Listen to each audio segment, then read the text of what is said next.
Hello नमस्कार मेरे प्यारे साथियों, आपका अपना YouTube channel DM study zone में आप सभी का बहुत बहुत स्वागत है। आज डेट है 10 अगस्त यानी ट्यूसडे। आज तक के जितने भी इम्पोर्टेंट क्वेश्चन है सभी क्वेश्चन को हम लोग इस वीडियो में कवर किए हैं, जो कि आने वाले हर एक प्रतियोगी परीक्षाओं के लिए ये बहुत ही महत्वपूर्ण है। तो चलिए टाइम को बिना वेस्ट किए हुए आज का क्लास को हम लोग स्टार्ट करते हैं। क्लास को स्टार्ट करने से पहले आपसे छोटी सी रिक्वेस्ट है कि यदि आप हमारे चैनल में पहली बार आए हैं तो आप हमारे चैनल को ज़रूर सब्सक्राइब करें, साथ में बेल आइकन को प्रेस करें ताकि आने वाले हर एक वीडियोज़ का नोटिफिकेशन आपको समय समय पर मिलता रहे। तो आज का फर्स्ट क्वेश्चन है, पानी माह नामक अभियान किस केंद्र शासित प्रदेश द्वारा शुरू किया गया है? जी हाँ, इसका करेक्ट ऑप्शन होगा ए यानी लद्दाख। जी हाँ, इस अभियान को जो है मुख्य रूप से लद्दाख के द्वारा शुरू किया गया है। इस अभियान का मुख्य उद्देश्य जल जीवन मिशन के कार्यान्वयन की गति को बढ़ावा देना है और स्वच्छ पानी के महत्व पर ग्रामीण समुदायों को सूचित करना है।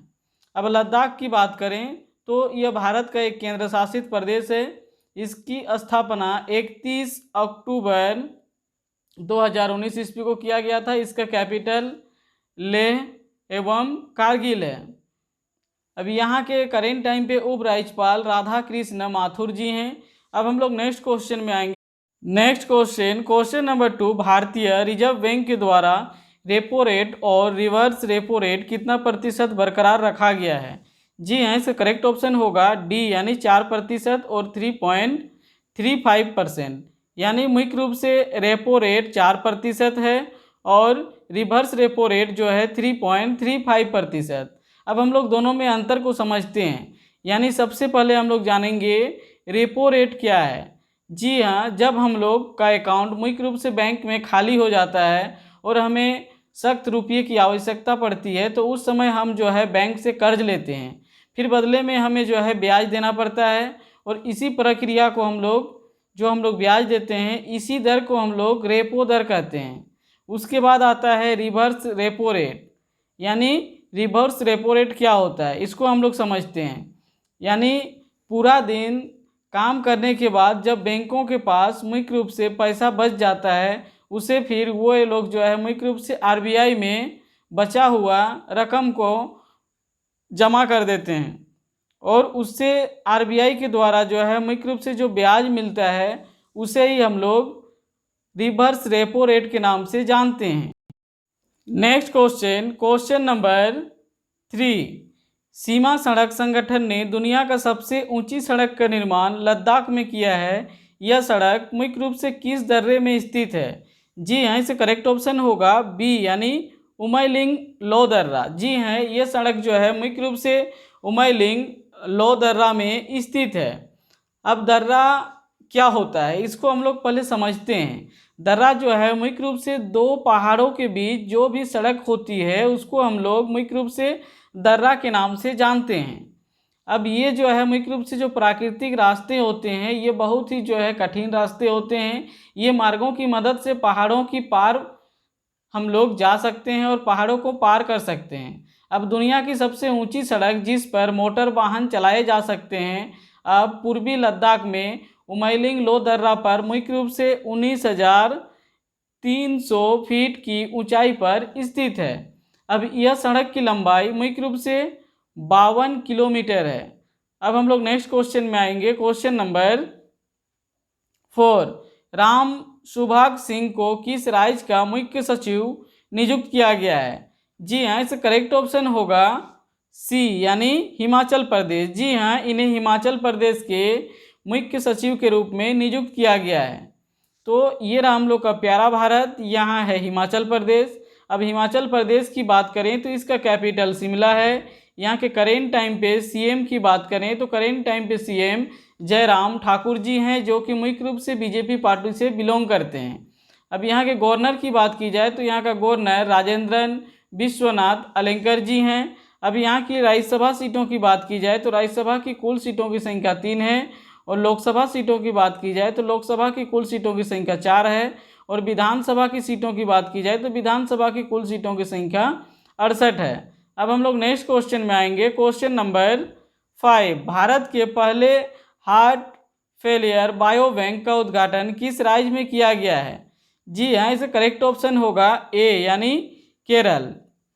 जी हाँ, केरल में जो है मुख्य रूप से भारत के पहले हार्ट फेलियर बायो बैंक का उद्घाटन किया गया है।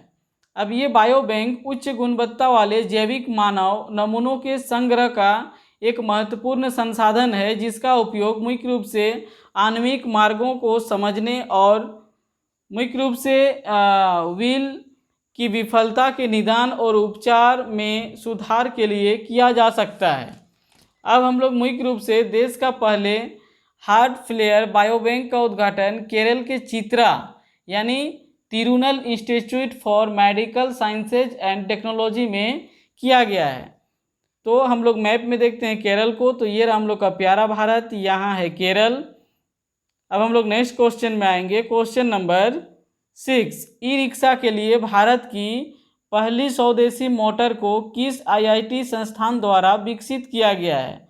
जी हाँ, इसका करेक्ट ऑप्शन होगा डी यानी आईआईटी मद्रास। जी हाँ, आईआईटी मद्रास के द्वारा ई रिक्शा के लिए भारत की पहली स्वदेशी मोटर को विकसित किया गया है।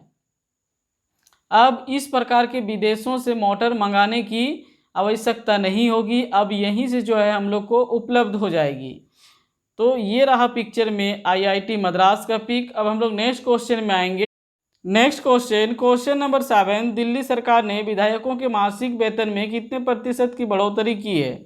जी हाँ, इसका करेक्ट ऑप्शन होगा सी यानी 66%। जी हाँ, दिल्ली गवर्नमेंट ने विधायकों के मासिक वेतन में 66% की बढ़ोतरी की है, यानी अभी जो है विधायकों को मुख्य रूप से 54,000 रुपये मासिक वेतन मिलता था, जो कि ये बढ़ करके अब जो है 90,000 कर दिया गया है। अब हम लोग नेक्स्ट क्वेश्चन में आएंगे। क्वेश्चन नंबर 8, ओलंपिक में कांस्य पदक विजेताओं को बीसीसीआई के द्वारा कितने लाख रुपये देने की घोषणा की गई है? जी हाँ, इसका करेक्ट ऑप्शन होगा डी यानी 50-50 लाख रुपये। जी हाँ, ऐसे एथलीट जिन्होंने ओलंपिक में कांस्य पदक जीते हैं उन्हें जो है मुख्य रूप से बीसीसीआई ने 50-50 लाख रुपये देने की घोषणा की है। एवं गोल्ड मेडल विजेता नीरज चोपड़ा को मुख्य रूप से बीसीसीआई ने 1 करोड़ रुपये देने की घोषणा की है। और हमारे कांस्य पदक विजेता हॉकी टीम को मुख्य रूप से 1.25 करोड़ रुपये देने की घोषणा बीसीसीआई द्वारा की गई है। अब बीसीसीआई की बात करें तो इसकी स्थापना 1928 ईस्वी को किया गया था। इसके करेंट टाइम पे प्रेसिडेंट सौरभ गांगुली जी हैं और इसके सेक्रेटरी जनरल मुख्य रूप से अमित शाह के बेटे जय शाह जी हैं। और इसका हेडक्वार्टर की बात करें तो इसका हेडक्वार्टर मुंबई में स्थित है। अब हम लोग नेक्स्ट क्वेश्चन में आएंगे। क्वेश्चन नंबर 9, नेपाल के नए प्रधानमंत्री कौन बन गए हैं?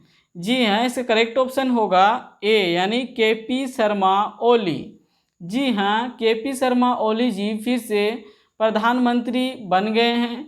अभी शेष बहादुर देउवा नेपाल के प्रधानमंत्री बने थे, लेकिन उन्होंने मुख्य रूप से बहुमत हासिल नहीं कर पाए, जो कि इसीलिए वहाँ के राष्ट्रपति विद्या देवी भंडारी जी ने उसे पद से हटा करके अब केपी शर्मा ओली जी को पदभार दिया गया है।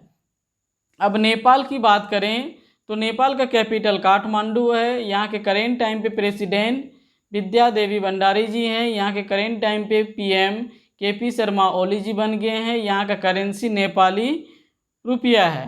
तो ये रहे पिक्चर में केपी शर्मा ओली जी, जो कि अभी मुख्य रूप से करेंट टाइम पे पीएम बन चुके हैं। अब हम लोग नेक्स्ट क्वेश्चन में आएंगे। क्वेश्चन नंबर 10, हाल ही में राष्ट्रीय शिक्षा नीति 2020 लागू करने वाला कौन सा पहला राज्य बन गया है? जी हाँ, इसका करेक्ट ऑप्शन होगा बी यानी कर्नाटक। जी हाँ, कर्नाटक नई राष्ट्रीय शिक्षा नीति 2020 लागू करने वाला पहला राज्य बन गया है।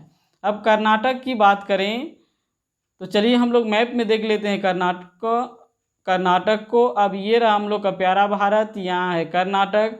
इसका कैपिटल बेंगलुरु है। यहाँ के करेंट टाइम पे सीएम की बात की जाए तो करेंट टाइम पे सीएम बासवराज बोम्मई जी हैं। यहाँ के करेंट टाइम पे गवर्नर थावर चंद गहलोत जी हैं। यहाँ की राज्यसभा सीटों की बात की जाए तो राज्यसभा की कुल सीटों की संख्या 12 है और लोकसभा सीटों की बात की जाए तो लोकसभा की कुल सीटों की संख्या 28 है और विधानसभा सीटों की बात की जाए तो विधानसभा की कुल सीटों की संख्या 225 है।